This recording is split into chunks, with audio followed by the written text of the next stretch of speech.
Let's look at this question, which I thought was kind of neat. So suppose your function f of x. Oh, and also I'm trying to go through my old pens to kind of get rid of the ones that suck. So I might be changing pens a lot here. So why isn't my something wrong with my view? I guess that's fine. Okay. That all right. Suppose you have f of x equal to 8x squared plus 9, and the domain is 0 to infinity. We want to find a few things. So the first question here is to find the inverse function. So the way we find the inverse is just like anything, or just like we would usually do, meaning we're going to interchange x and y, and then we're going to solve for y. So I'm going to write this as y equals to 8x squared plus 9. I'm going to interchange x and y. Now, something to be aware of here, right? When I interchange x and y, I'm also interchanging the domain of the range. So for f inverse, or I should say for f, the domain is 0 to infinity. For f inverse, that means the range is going to be from 0 to infinity. Something to kind of be aware of. So interchanging x and y, you get x equal to 8y squared plus 9. Now I try and solve for y. I get x minus 9 equal to 8y squared divided by 8. So I get x minus 9 over 8 equals y squared. And if I take the square root of both sides, I'm going to get y equal to plus or minus the square root of x minus 9 over 8. But here's the thing. The domain of this function was 0 to infinity, meaning the range of this function is also 0 to infinity. So we know it can't be negative, it has to be the positive square root. So our actual answer here is that f inverse of x is equal to the positive square root of x minus 9 over 8. Okay, so there's an inverse function. And then they ask us to find the derivative of the inverse function. So I might rewrite this before I take the derivative. I might rewrite this as 1/8 times x minus 9 to the 1/2 power, just to make it a little bit easier to differentiate. And I'm going to go, let's go to the other side of the board. So I've got my stuff. I've got f of x is 8x squared plus 9 for x greater than or equal to 0. And so I'm just going through pens like crazy here.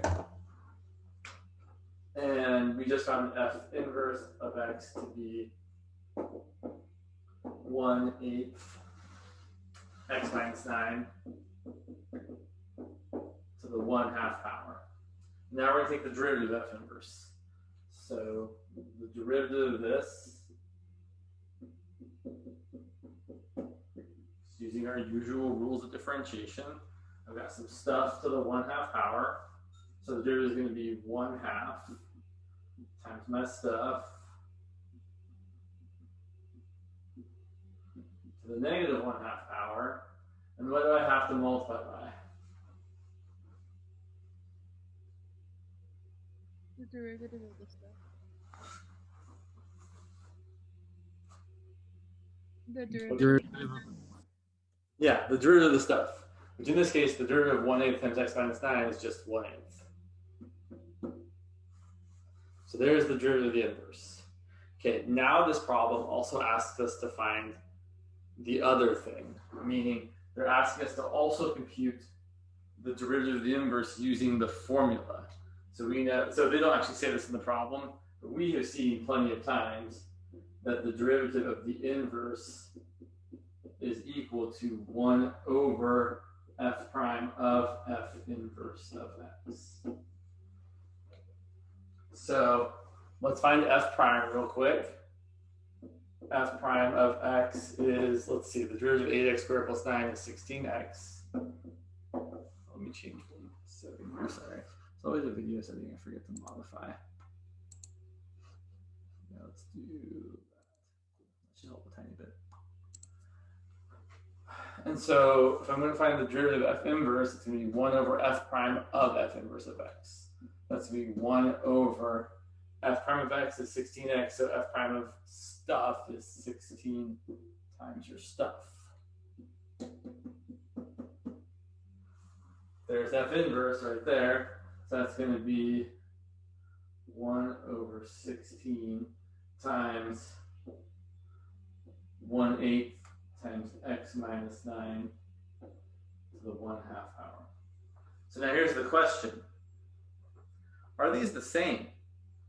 Is this the same as that? It is.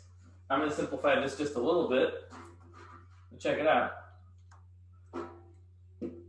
1/8 times 1/2 is 1/16. And something to the negative 1/2 power is the same as 1 over that something to the positive 1/2.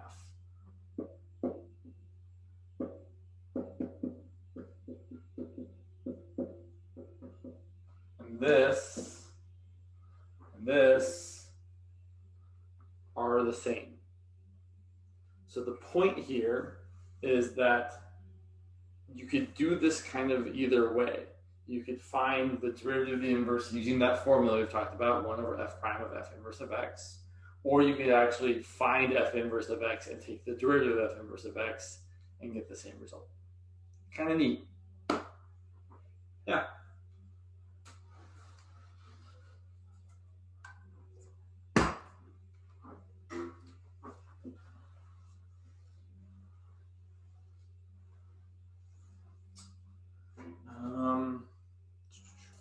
Look at another one. So let's look at a similar question just to kind of drive this point home. So let's say we have the function f of x equal to, and really these are just the first and second homework problems from work somewhere. Let's say we have this function. F of x is 3x squared minus 36 over x squared minus 36. And the domain of this, the reason we're having to restrict the domain here is so that the function actually is invertible. Right? If you look back at the previous example, 8x squared plus 9 is a parabola, which isn't a one-to-one function without being restricted to some restricted domain. So if you try to actually find the inverse of the whole parabola, its inverse function doesn't actually become a function. It fails the vertical line test when you change the parabola to be sideways like that. So that's why we're doing this domain restriction. So we can actually say, oh yeah, this function, at least on this domain, passes the horizontal line test, which means its inverse would pass the vertical line test. So let's find the inverse. Okay, oh boy, all right. This looks challenging.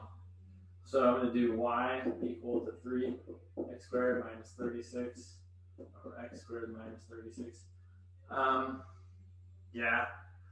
And then I'm going to try and switch x and y.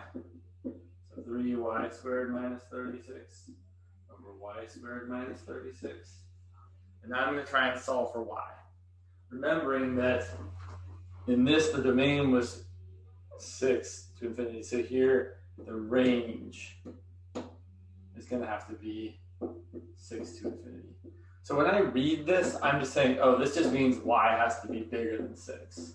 Just like this here means that x has to be bigger than 6. Okay. So solve for y. I guess I'll multiply both sides by this. So I'm going to get y squared minus 36 times x equal to 3y squared minus 36. Distribute the x on this side. So xy squared minus 36x equals 3y squared minus 36. I think I will subtract 3y squared, add 36x.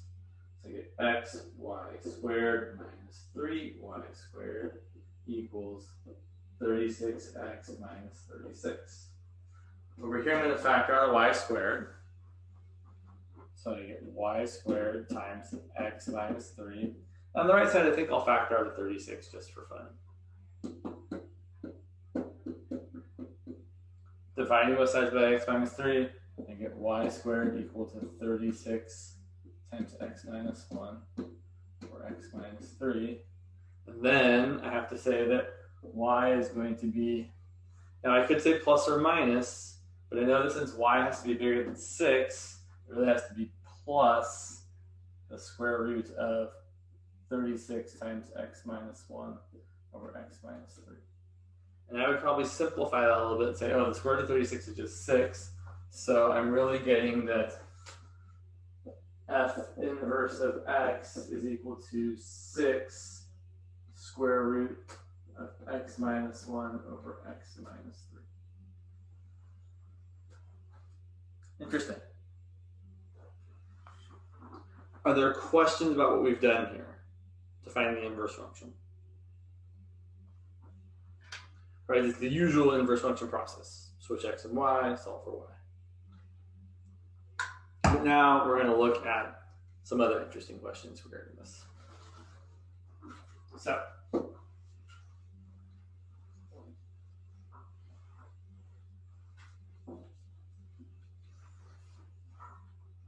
again, here's our function. F of x is 3x squared minus 36 over x squared minus 36. And then we found the inverse to be this. F inverse of x is equal to 6 square root of x minus 1 over x minus 3.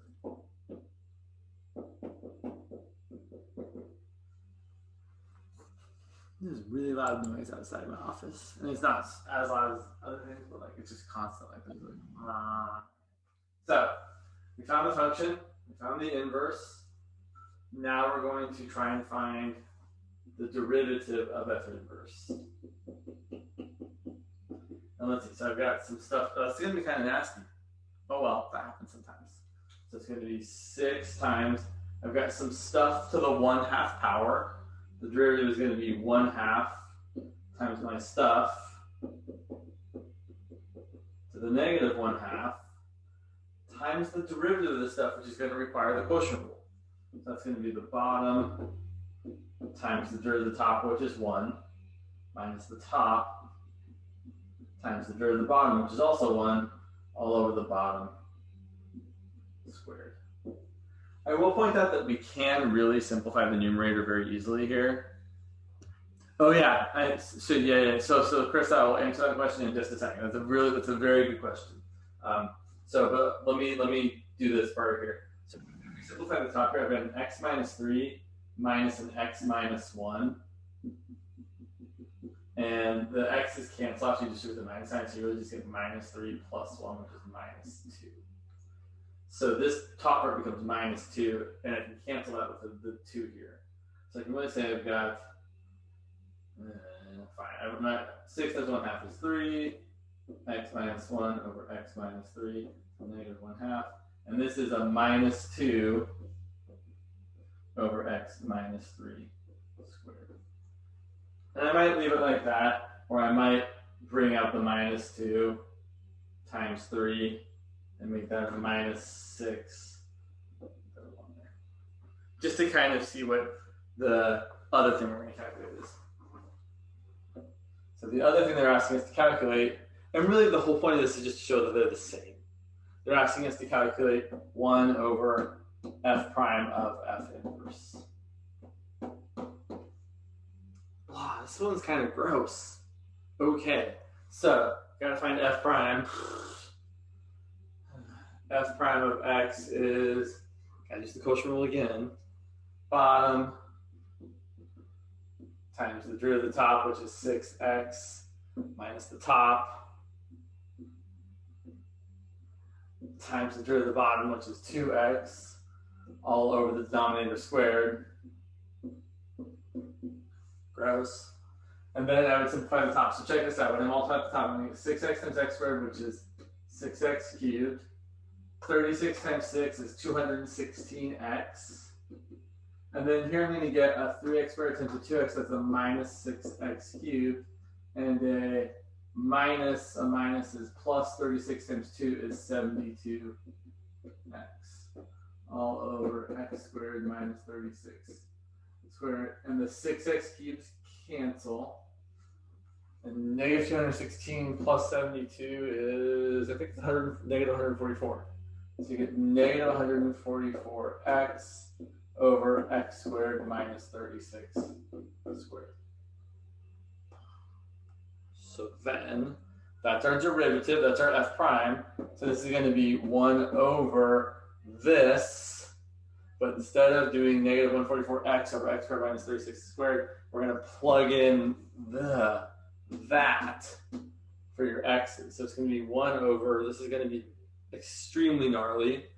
It's going to be 1 over negative 144, not x, but f inverse of x. So 6 square root of x minus 1 over x minus 3 over, stupid.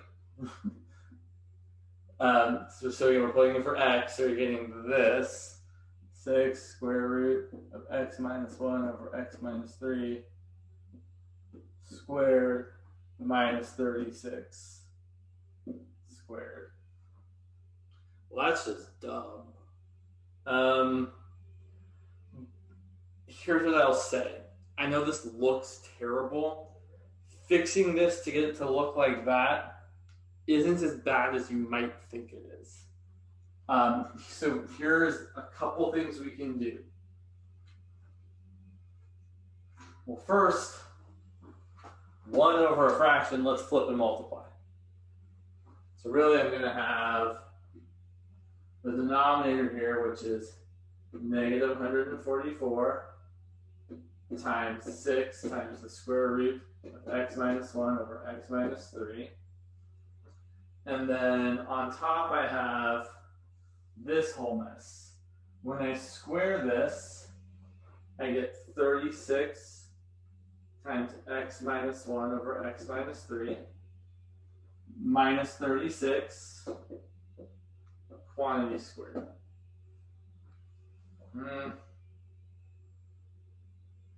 Yeah, that's okay. That's just funky.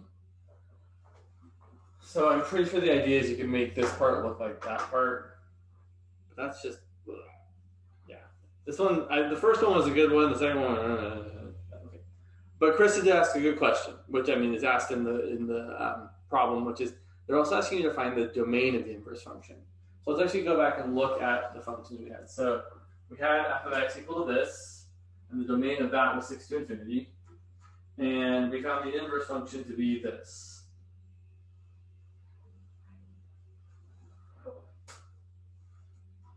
So the inverse function is equal to 6 times the square root of x minus 1 over x minus 3. And we're trying to find the domain of this.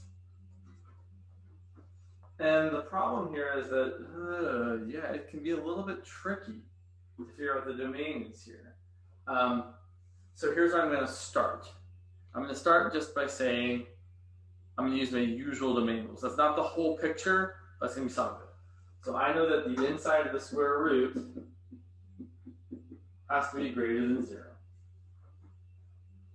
Which means the top and the bottom of this fraction have to be the same sign. So that x minus 1 and x minus 3 both have to be positive, or x minus 1 and x minus 3 both have to be negative. Let me show you how I'm going to do that. I'm just going to find the places where there's 0. So if I pick a number larger than 3, like 4, the top is positive, the bottom is positive, we're good to go. 3 is off limits, because if I put in 3, I'm going to be dividing by 0. Between 1 and 3, if x is like, say, 2, the top is positive, the bottom is negative, overall it's a negative value. We don't want that. If I pick a number smaller than 1, like 0, I get negative on top, negative on the bottom, the whole thing is positive. So at least before I do a whole lot of thinking about this, I'm guessing that my domain might be, although I don't really think I'm right, but I might be right. Domain looks like it could be everything from negative infinity to 1, union 3 to infinity.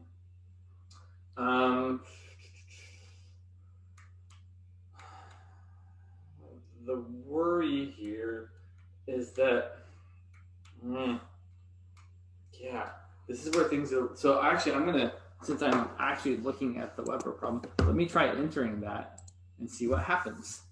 So if I go negative infinity to 1 bracket union parentheses 3 to infinity,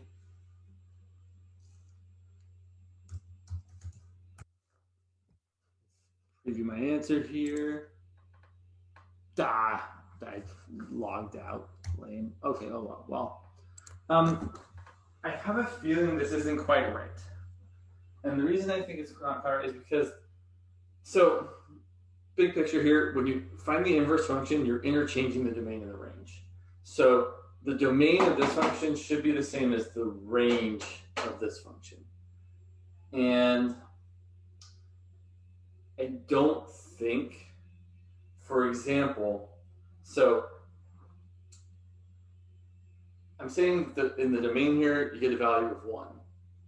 I don't think this function can actually ever equal 1. Right? If I set that equal to 1,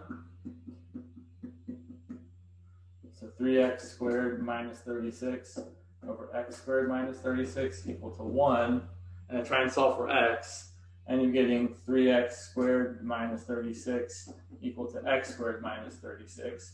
The 36's cancel, and you get 2x squared. Oh, I guess, yeah, I do. I get x can be, x. Yeah, I was not thinking very good. X can totally be 0, and that would be fine.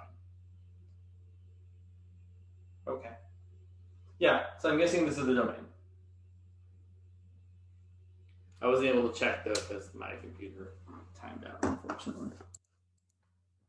It's too bad. Yeah, well. So those problems are kind of interesting.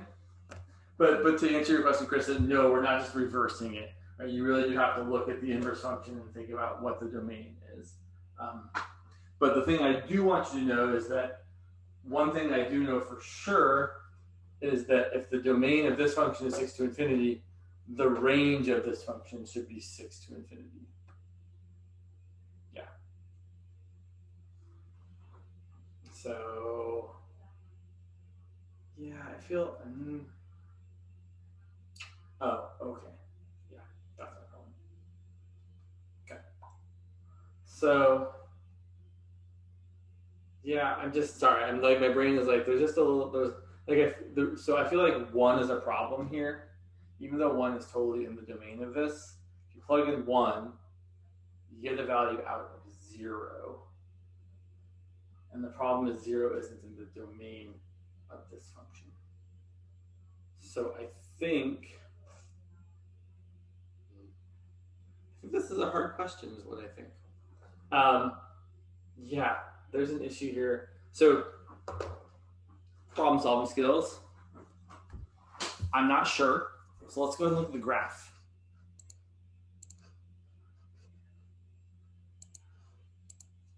So, right, if I don't know what the domain of the range is of a function, I'm going to look at the graph of it and try and figure it out.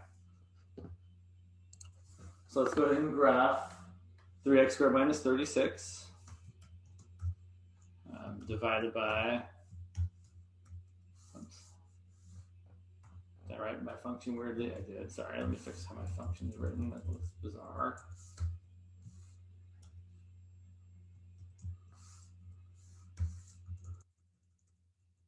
Divided by x squared minus 36. Now, if we look at this function, we have got too much of it, right? Because the problem says the domain of this function is just everything bigger than 6. And again, I want to point out, this function as is not invertible, right? It fails the horizontal line test. If we try and just find the inverse by switching x and y, instead of writing y equal to that, we write x equal to 3y squared, whoops, minus 36 over y squared minus 36. Right, if you just interchange x and y, look, that blue thing, not a function. It totally fails the vertical line test. So here, the red function, we actually have to restrict it to, x being bigger than 6. Now it's 1-to-1, great. And here we have to restrict this. Really, I'm just restricting y to be bigger than 6. And the problem is for this blue function, what does that mean as far as what x has to be? And that is the question I'm having a hard time answering. Well, it looks like we're probably stuck for x being bigger than 3. So, right, we found the inverse function. It was this. I'm going to graph it, even though it's literally going to be the same graph I already have. Y equal to square root of x minus 1. That slash there, sorry.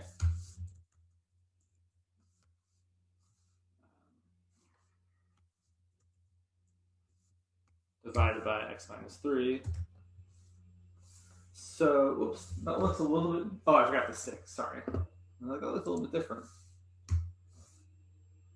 That's, so look, green function and the blue function are the same, except for the blue function has less, right? The green function has the wrong range. So I want to make this clear to everybody, right?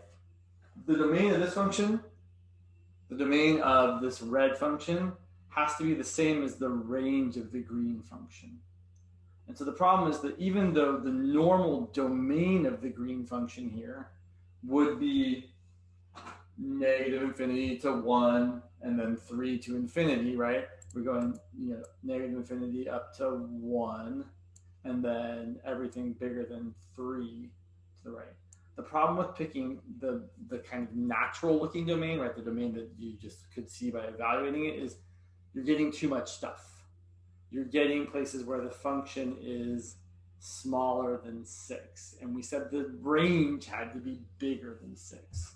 So that's the issue here, is that this domain here, this part here, where x is less than 1, is going to make the values too small, right? Like if x is 0, we're going to get the inverse function equal to 6 times the square root of 1/3, which is definitely less than 6. Okay, so here's what I see. Any value you pick that's less than 1, the numerator is going to be smaller than the denominator, which means the fraction is going to be smaller than 1, which means this whole thing is going to be smaller than 6. So yeah, there we go. We don't want this. So yeah, in this case, if x is less than 1, then f inverse of x is less than 6. But we need the range to be everything greater than 6. It's a little bit of a tricky question for sure. Like obviously I'm struggling. Like, okay, what do we do here? Okay, yeah. But so how would you solve this without graphing it? You would probably have to take this and actually set it to be bigger than 6. So you say, 6 square roots of x minus 1, x minus 3 has to be bigger than 6. Divide both sides by 6.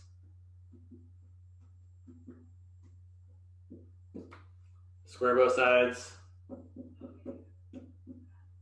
So x minus 1 over x minus 3 has to be bigger than 1. And then, yeah, I guess that means x has to be bigger than 3. Right? Yeah. Yeah. So for this to be, right, if x is bigger than 3, like if x is 4, right, if x is 4, then the top is bigger than the bottom, right? Yeah, cool. I think the problem here I'm having is like if you multiply both sides of x minus 3, you get x minus 1 bigger than x minus 3, and then the x's cancel, and then minus 1 is bigger than minus 3, so it seems like it's true for any x, but it's not. It's only true if the denominator was positive. Yeah, so x has to be bigger than 3. Okay. I'm gonna stop there. I'm gonna stop with this problem. Kind of a bizarre problem though. But so yeah. Okay. Let's talk a little bit more about inverse tangent, and then we'll get to and then we'll move back over to the error propagation stuff / approximating things. So I think we talked about inverse tangent last time, but I just want to make sure everyone is cool with the inverse tangent stuff. Just a reminder, that the derivative of the inverse tangent of x is 1 over 1 plus x squared. We definitely, and you can find it a number of ways. You could actually do what we've just been doing to find it. But really, it's something you want to memorize, right? You want to remember that the derivative inverse tangent is 1 over 1 plus x squared. And so then the derivative of, say, inverse tangent of x squared sine of x, I'm just using the chain rule.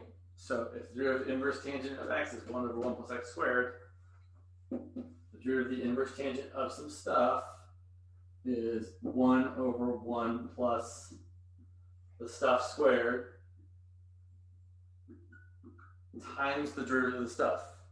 Derivative of the stuff, I'm going to have to use the product rule. It's going to be 2x times sine of x plus x squared times cosine of x. Or, and so I would probably leave it like that, but you could simplify it. You could write this in the numerator and write it as 2x sine of x plus x squared cosine of x over 1 plus, you could square this and write it as x to the 4th times sine squared of x. But that's the idea with an inverse tangent. And it really, I mean, it's just like any other function, right? If we know how to take the derivative of it, we know how to take the derivative of the chain rule version of it.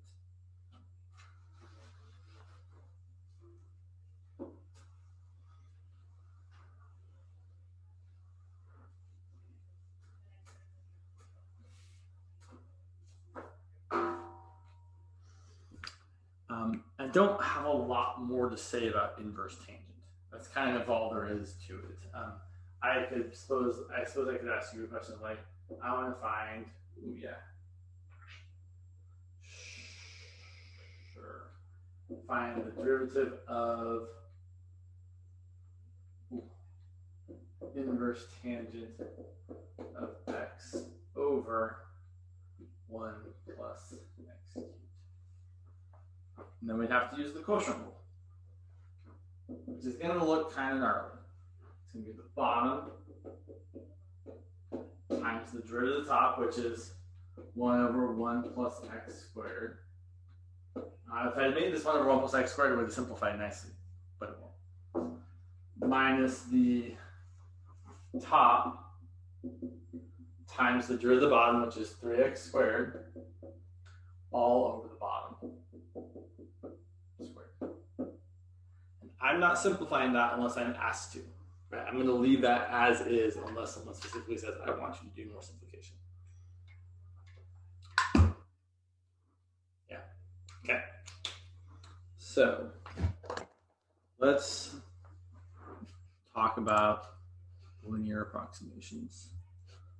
I know I had some examples pulled up here. Sure. So let's approximate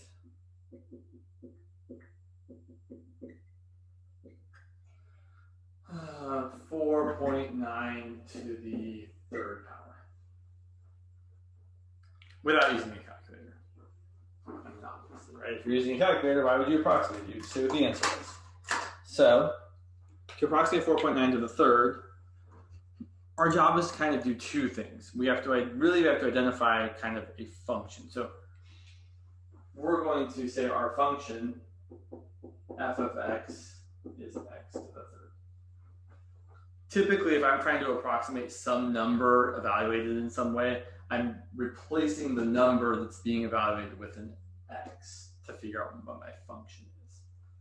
So my function is f of x equals x to the 3rd. And the idea is that I'm going to draw this kind of not to scale. Here's my cubic function. And maybe right there is 4.9. And over here, there's 4.9 to the 3rd. Whatever that number is. I don't know what that number is. But I do know a number that's close to 4.9. It's easy to figure out what it is cubed. And that number is, not surprisingly, 5. Right? So I look over here at 5. I know that 5 to the 3rd is 125. So the whole idea with this approximating thing is we're going to use this value, and we're going to try and find the, we're going to not try to find, we're going to approximate this difference here. So this difference, so I'm going to draw this way. Read pen, come on. So this difference here, the actual difference in the functions, is often called either delta f or delta y.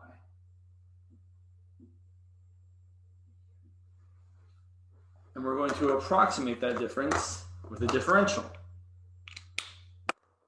So what we're going to do is we're going to say, well, I don't know what that difference actually is, but if I draw the tangent line right here,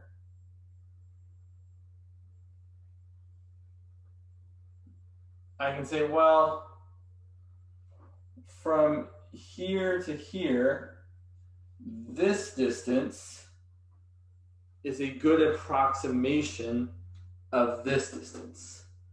And why is that useful? Well, this distance, I know how to find the slope of the tangent line, right? The slope of the tangent line is just f prime of 5, right? Plugging in 5 there. But I also know that the rise over the run is equal to the slope of the tangent line.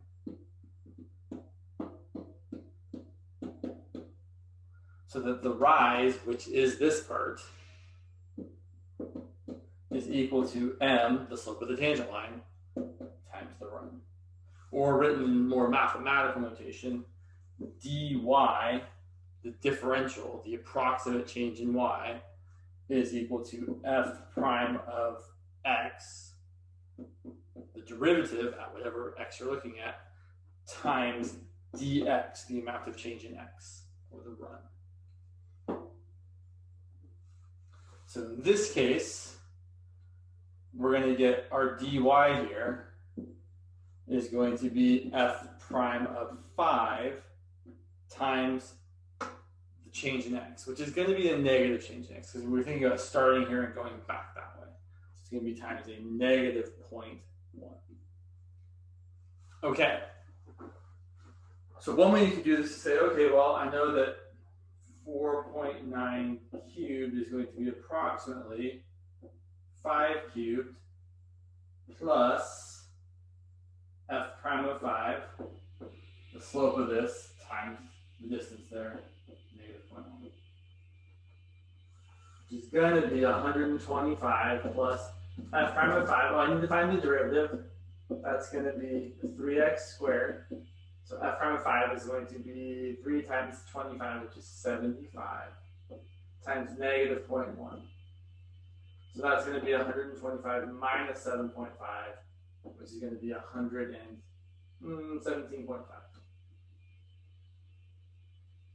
And then I always like to use a calculator to actually see how good my approximation was. So using a calculator, 4.9 cubed is 117.65. Pretty good. Yeah, I'm pretty happy about that. Now, I kind of did this in ad hoc kind of way, but there is actually a formula for linearization. So, and it's really just this, but not written with so much. So if you're trying to linearize a function, meaning write a good way of approximating a function near a specific value. So I want to linearize a function at x equal to a. Here's the formula for that. The linearization of x is equal to f of a plus f prime of a times x minus a, which is exactly what we did in the previous problem. Our function was x cubed. Our derivative was 3x squared. Our a value, and so when you're thinking about what your a value is, it's a value that's always going to be close to the number you're actually trying to plug into your function, but easy to plug in. So the closest thing to 4.9 that's easy to plug in was 5.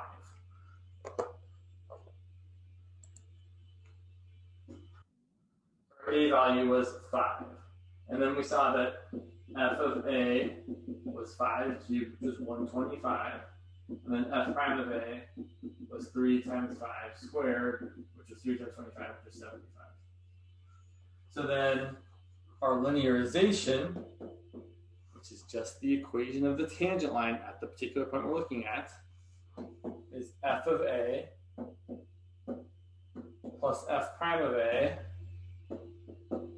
times x minus a. And then we said, well, I'm actually trying, so again, all we've done here, let me just draw the picture again. Right, here's my cubic.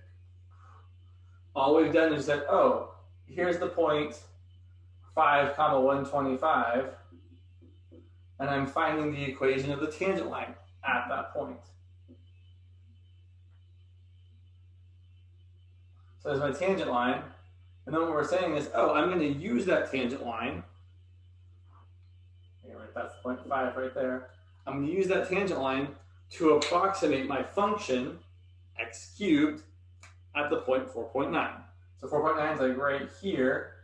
And instead of going, now watch, right? Instead of going all the way up to the function value and getting whatever 4.9 cubed actually is, we instead go up to the tangent line, which is just a little bit, in this case, below the function value. And I know it's kind of hard to see because, right, I'm on here.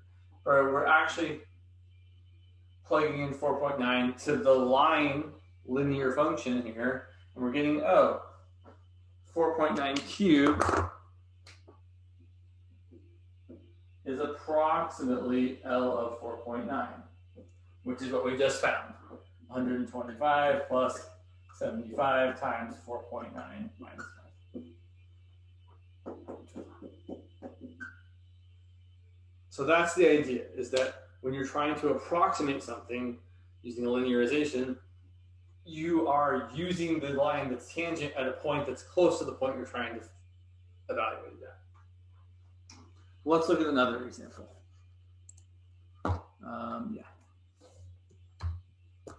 Yeah, maybe not that one. Let's look at that one, sure. So I want to approximate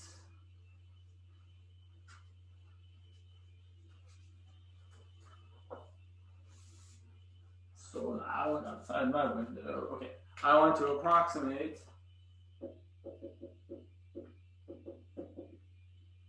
wow, there's not usually like a space like that between approximate e to the 0.07. Okay, the idea is the same. So we have to identify our function. So the function is going to be e to the x. The derivative is also e to the x. And the a value, okay, so I'm trying to figure out what e to the 0.07 is. What's a value that's close to 0.07 that's easy to evaluate the function and the derivative at? Looks like the only good number to, yeah. Well, one's what we're going to get out. What's the number that, so what's closer to, 0.1 is a good guess, Eliana, but I don't know what e to the 0.1 is. 0. Sorry, I can't quite hear you because it's super loud. But I think I heard someone say it again. 0. Yes, 0. Right, 0 is really close to 0.07. And more importantly, we know that e to the 0 is equal to 1. So your job when you're doing this linear approximation thing is to figure out what's close to the number they actually want you to use that is actually easy to use.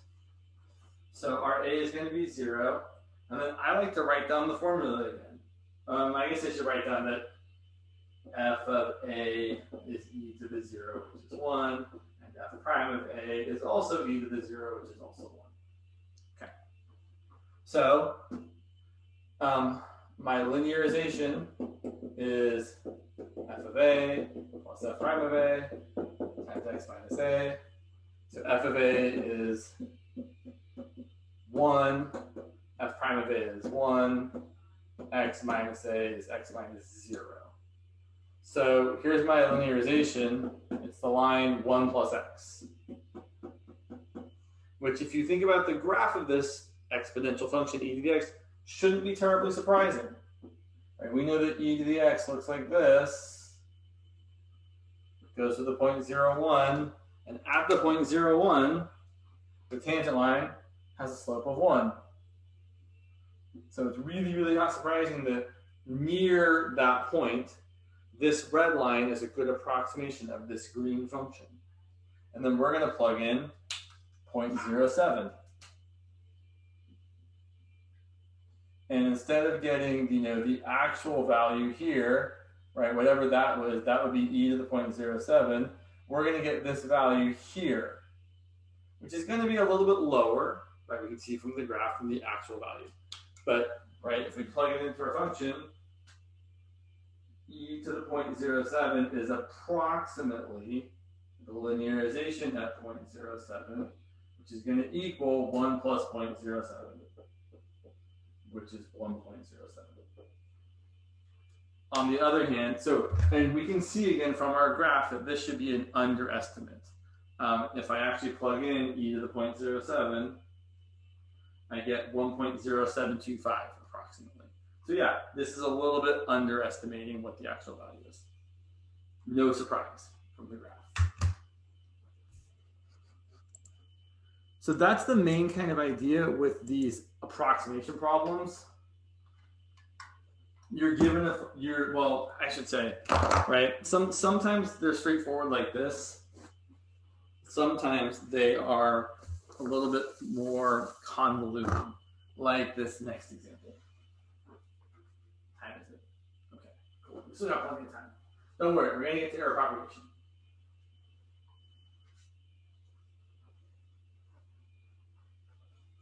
So, let's say we have the function f of x equal to this pen's on its way out. F of x equal to 1 over 7 minus 3x. And I want to first linearize this f of x at, what do I want to linearize at? Let's say a equal to, let's go with 4. Okay.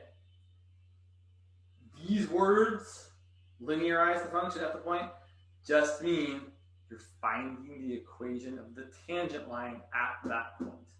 So you can do it either way, meaning you can memorize the formula for linearization, which is that the linearization of x is equal to f of a plus f prime of a times x minus a. It's a perfectly fine way of doing it. Let's do it that way first, and then I'll talk about what I mean by the other way. So I can find f of a is equal to 1 over 7 minus 3 times 4, which is 1 over 7 minus 12, which is 1 over negative 5, or negative 1/5. Okay? And then I can also find f prime of a, so the derivative here, f prime of x. This might be a time where I rewrite it as 7 minus 3x to the negative 1 instead of using the quotient rule. We could use the quotient rule. It's the bottom times the derivative of the top. Well, the derivative of 1 is 0 minus the top times the derivative of the bottom, which is negative 3, all over the bottom squared. So this actually just simplifies to 3 on top and 7 minus 3x squared on the bottom. So then if I want to plug in 4, f prime of 4 is going to be 3 over 7 minus 12 is 5, negative 5. It's 3 over negative 5 squared, which is 3 over 25. And then I just throw it all to the formula. So you can say, okay, L of x is f of a, which is negative 1/5, plus f prime of a, which is 3/25, times x minus a, which is x minus 4. That's your linearization at 4. so maybe you don't remember this formula. Maybe you're like, I don't remember that dumb linearization formula. Why would I remember that? When I can remember that it's the equation of the tangent line. So you can instead say, well, okay, I know it's the equation of the tangent line at the point 4. So tangent line, I need a point. Okay, the point is x, or a, is equal to 4. And the y value we found was negative 1/5. And I need a slope. We found the slope at 4 by taking the derivative, plugging in 4, and getting 3/25. And then you could do the point slope form. Y minus the y value equals your slope times x minus the x value. And then you could isolate y by subtracting 1/5 from both sides and saying, oh yeah, I get y equal to negative 1/5 plus 3/25 times x minus 4. Oh, it's the same damn thing. I will point out that when you are finding a linearization, you usually do want to write it as like this, meaning whatever the y value is plus your slope times x minus the x value. You don't want to simplify this. Like, it would be, not that it would be incorrect, but people would be like, what are you doing if you wrote it as, let's see, 3/25 x, and then 3/25 times negative 4 is negative 12/25 minus 5/25 would give you a negative 17/25. These answers are the same, but this is the way you should write a linearization, or this is the way you should write a linearization. Because then the idea is you want to say maybe use this linear. So now I'm going to ask this question I'm going to ask kind of a wacky thing. I'm going to, what am I going to ask here? Sure. I'm going to say use this linearization. So use the linearization of f of x at a equal to 4 to approximate, I'm going to do something dumb. Yeah, no, that's not. So some of these people are like, use this to approximate, 1 over something stupid like, sorry, brain is not working. 3 times, sorry, 1.7, sure. This is going to sound dumb. Use this to approximate 1 over negative 4.7. You're like, what are you talking about, James? 1 over negative 4.7. I'm trying to be a, well, the thing is they're kind of hiding the number that you actually have to plug in that is close to a. So a more normal person would probably say, approximate this function evaluated at 3.9. So, right, that's what I'm really doing. F of 3.9 is 1 over 7 minus 3 times 3.9. 3 times 3.9 is 11.7. So this is 1 over 7 minus 11.7, which is 1 over negative 4.7. I don't know what that is, but I do know that this offers an approximation of it.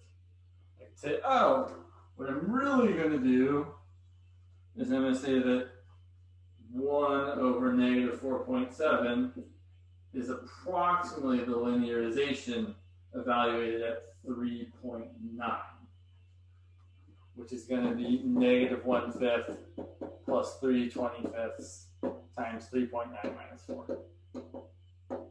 That's going to give me, let's see, negative 1/5 is negative 5/25. This is 3/25 times 3.9 minus 4 is negative 0.1, which is negative 1/10. So I could simplify this as negative 50 250ths minus 3 250ths, which is negative 253. Sorry, negative 53 over 250.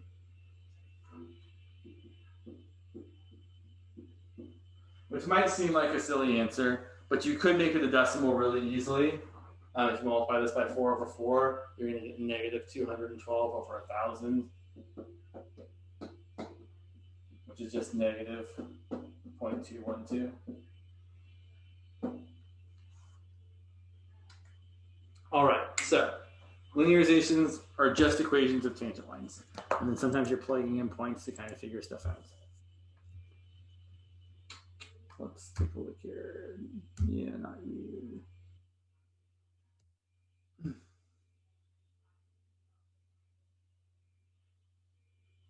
Sure.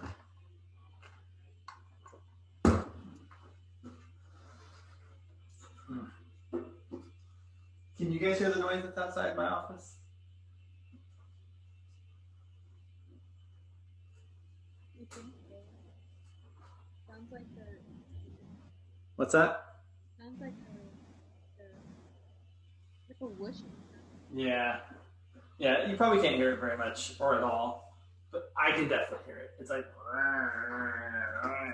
it's not the best. Hopefully they'll be done with their whatever they're doing in their yard soon. Okay, yeah, this question is fine. Let's go ahead and look at it. So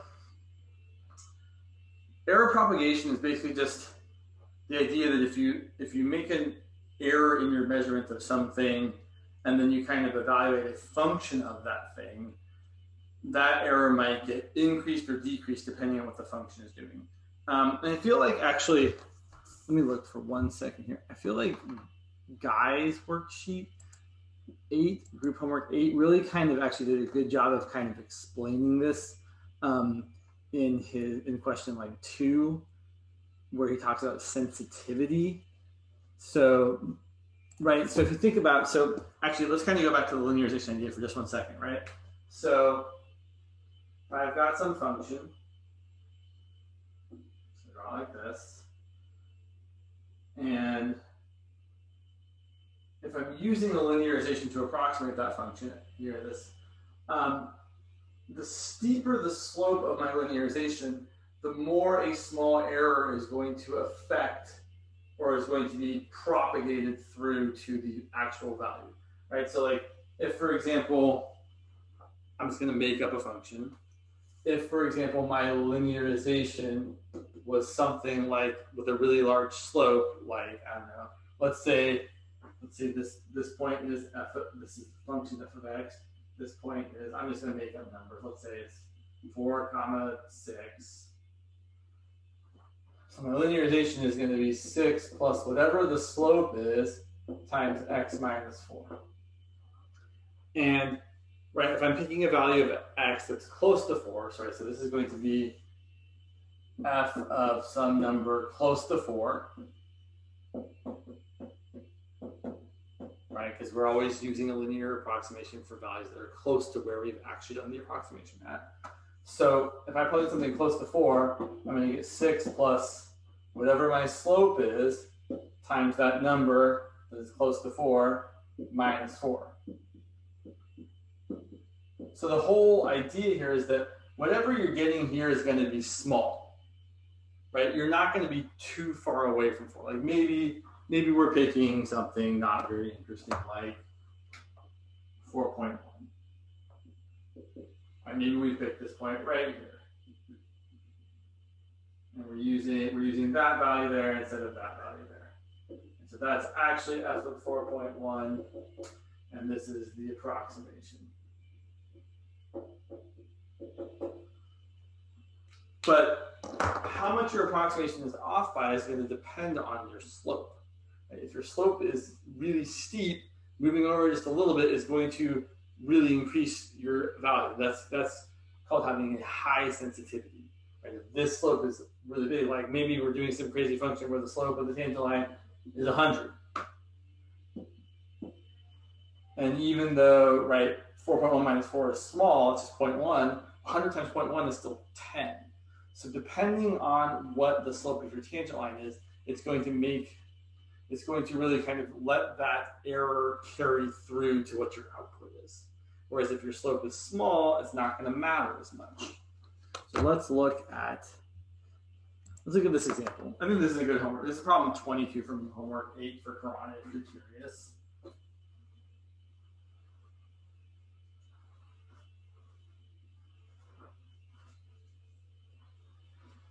here's the setup. The setup is that a measurement error in x affects the accuracy of the value of x. The value of x is measured at, so x is -9 plus or minus 0.4. Or as they've written, the value of x is measured at -9 plus or minus 0.4. The function f of x is given to be 4 minus 8x.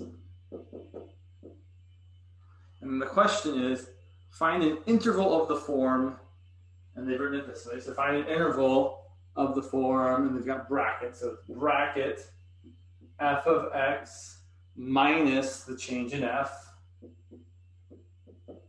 comma, f of x plus the change in f. And they're using absolute values because they want the change in f to be positive. That reflects the measurement error in x.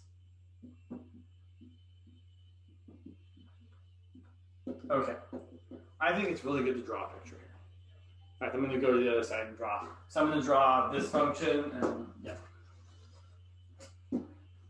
Now, you don't have to draw a picture to solve this, but I think drawing a picture is going to help us see how it's easy to solve without drawing a picture. So 4 minus 8x, right? 4 minus 8x. So 4 minus 8x has a y-intercept of 4, an x-intercept of 1/2. All right, so I'm not going to draw it really to scale. Okay. And let's say this is 9. I know it's not to scale. So this is the point 0, 4. This is the point 1/2, comma 0. Yes, my graph is not to scale. It's okay. But I'm really interested in what's happening around 9. Oh, sorry, negative. Sorry. I was like, oh, 9, it's going to be fine. Ugh. Okay. Let me fix things. Draw it over here. Trying to do this the right way this time. Okay. So, right, 0, 4, 1/2, comma 0. And over here, -9.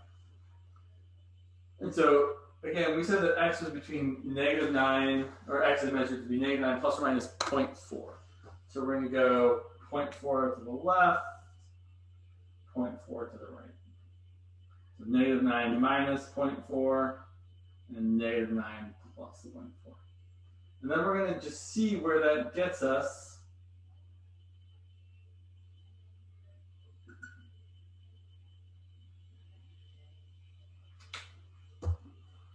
And we know that if we plug in -9 to our function being 4 minus 8x, right? Yes, that's right. Okay. So if we plug in 9, f of 9, -9, holy smokes, is going to be 4 minus 8 times -9, which is 4 plus 72, which is 76. So how much above and below am I going to be? Well, I could actually plug in -9 plus 0.4 and see what happens. So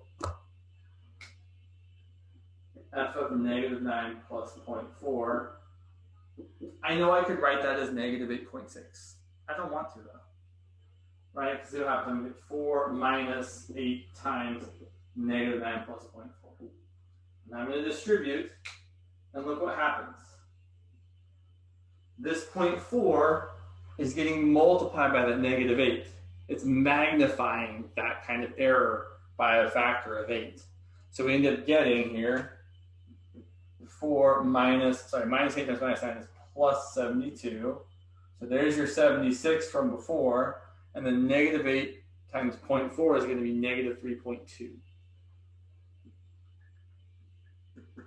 So this is going to be 3.2 lower than 76.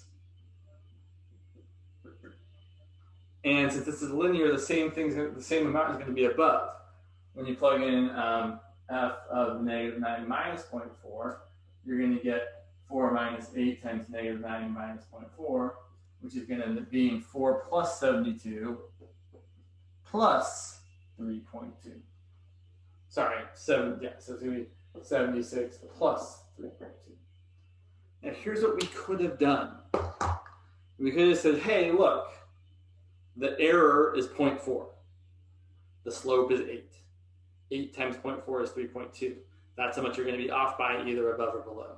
So we could have just said, okay, we know that f of negative 9 is 76.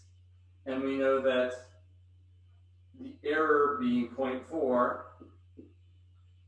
well, the error times the slope is negative 3.2. And that's how much we're going to be off by above or below. So our answer here is going to be 76 minus 3.2 to 76 plus 3.2. And they really do want us to write it this way. I mean, I guess we could then write it as, 72.8 to 79.2. But that's the idea with this problem, is that the error is getting magnified by whatever the slope of that function is.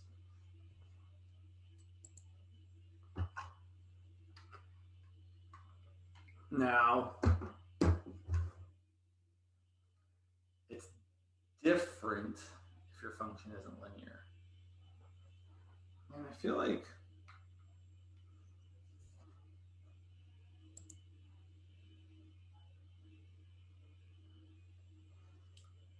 it's interesting here because I feel like these questions on the summer problem are kind of asking you not to do the approximation part.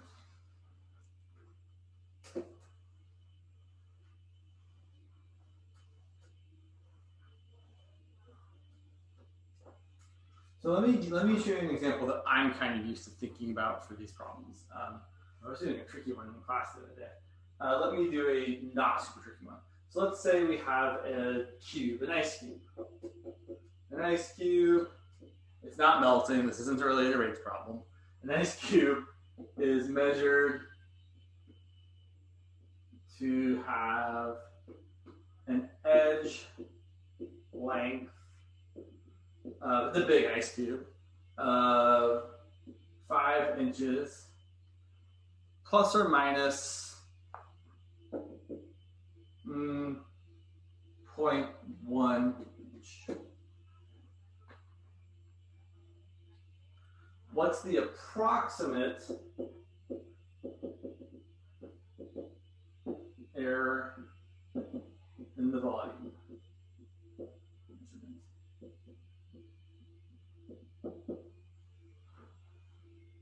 Okay, well, let's draw a picture. Here's my cube. And we're saying that this is 5 inches plus or minus 0.1 inch. So this could be as small as 4.9 inches by 4.9 inches by 4.9 inches, or as big as 5.1 inches by 5.1 inches by 5.1 inches. And yeah, we can calculate that. It's not like your calculator is incapable of doing that. I feel like we've already calculated this today. Oh yeah, we definitely did. That was like, yeah, we definitely used these. This is 117.649, and this is 132.651. But I really actually want to talk about how you can approximate the error. And so the idea here is that, or I should say, right? So we would measure the error, the volume to be 125 cubic inches, right? That's if we're just saying the volume, the edge length is 5 inches. So we're thinking the volume is something like 125 cubic inches. How do we approximate the error without actually having to do like 125 minus this is, 7 point something, and this minus 125 is 7 point something. It's about 7.5. It's more like 7.6 or something.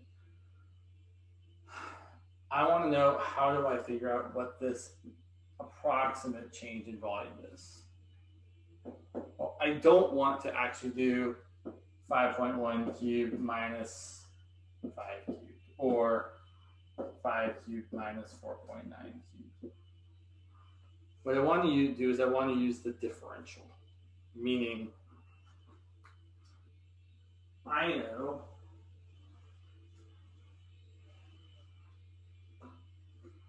the volume is given by the function x cubed. And I can approximate the change in volume by taking the, so just like before, right? We want to find the change in the y value. We said it's going to be the change in the x value times the derivative evaluated at the point. So I know that dv dx is equal to 3x squared. And dv, that's your approximate change in v,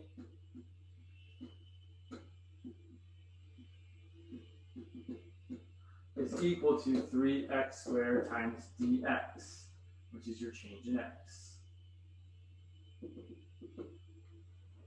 And we're specifically looking at when x is 5 inches, right? Because we've measured x to be 5 inches plus or minus 0.1 inch. But we're not going to pick 5.1 or 4.9, right? We're going to plug in the easy value here. So this is going to be 3 times 5 squared, and the change in x is 0.1 inch, plus or minus 0.1 inch, I should really say. 5 squared is 25, 3 times 25 is 75. 75 times 0.1 is 7.5, plus or minus.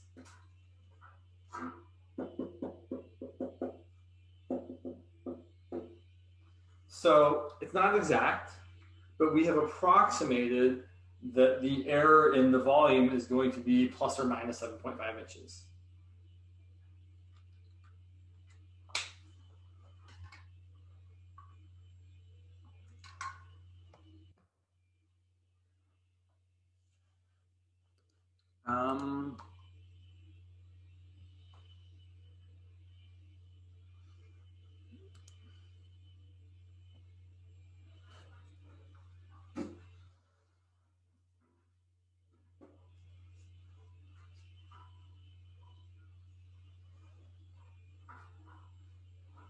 Let me grab one more problem here.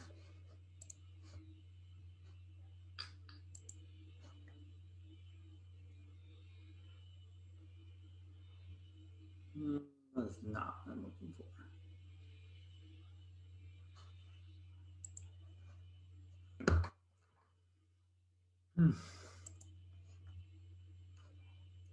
Let's see. Sorry, I'm just trying to look and see if there was other things people asked about. I feel like that was most of the things people have asked about. Okay, last few minutes, let me talk about this. So I feel like I haven't talked about, and I should mention, some derivatives of logarithms. And maybe we did this a while ago and I'm just forgetting, but I've definitely seen some problems on the homework that ask you to do things like find the derivative of log base 2 of x squared times x minus 3 over sine of x. And the idea with a derivative like this is you want to break up the logarithm into multiple simpler logarithms. So write this as the derivative of the log base 2 of x squared plus the log base 2 of x minus 3 minus the log base 2 of sine of x. Log base 2, what's that going to do to us? Well, that's a good question.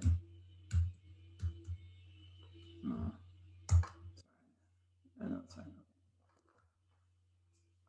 Well, when you take the derivative with a log that's with a base other than the natural base, e, you end up dividing by the natural log of that base. So whoa. I should back up a step. There's one more simplification I can do. I can and should bring this 2 down in front and write this as the derivative of 2 times log base 2 of x plus log base 2 of x minus 3 minus log base 2 of sine of x. Now let's take the derivative. So we're going to get 2 times.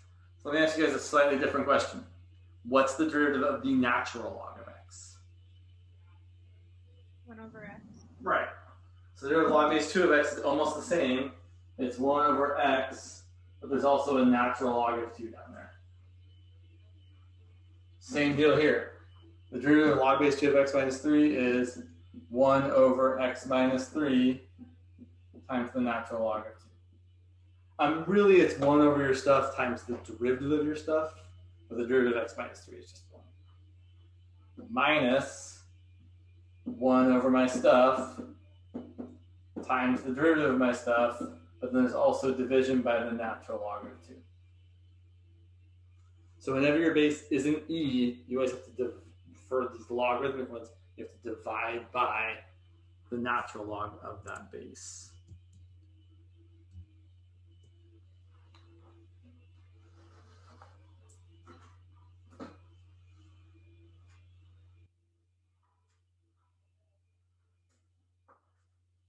Another example would be something like find the derivative of, what do we got here? Log base 4 of the 6th root of cosine of x to the 7th power. So this is definitely a case of we should try to simplify this first. Logarithm derivatives always are kind of, there's always kind of the hidden message that, oh, you can probably simplify this, so you probably should simplify it before you differentiate. Here for sure, I can write this as the derivative of the log base 4 of cosine of x to the 7th to the 1/6 power. And that 1/6 power can definitely come down in front. So I can write this as the derivative of, I still haven't taken the derivative yet, log base 4 of 1/6 log base 4 of cosine of x to the 7th. Okay, here's a kind of trick question, or a question that might feel tricky. Can that 7 power come down in front? No. No, right? It's not the power on the whole thing. It's the power on the x to the 7th, and the cosine's kind of interfering with that. So we're kind of stuck. We have to differentiate at this point. We can't simplify any further. So the 1/6 constant multiple hangs out. The derivative of the log of some stuff is 1 over the stuff times the derivative of the stuff. The derivative of cosine of x to the 7th is negative sine of some new stuff times the derivative of that stuff, which is 7x to the 6th.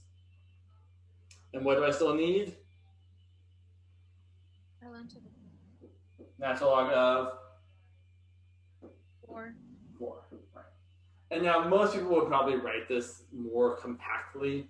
Right? We could definitely write this as one fraction and write it as negative 7x to the 6th times sine of x to the 7th over 6 cosine of x to the 7th natural log of 4. And that probably is recommended.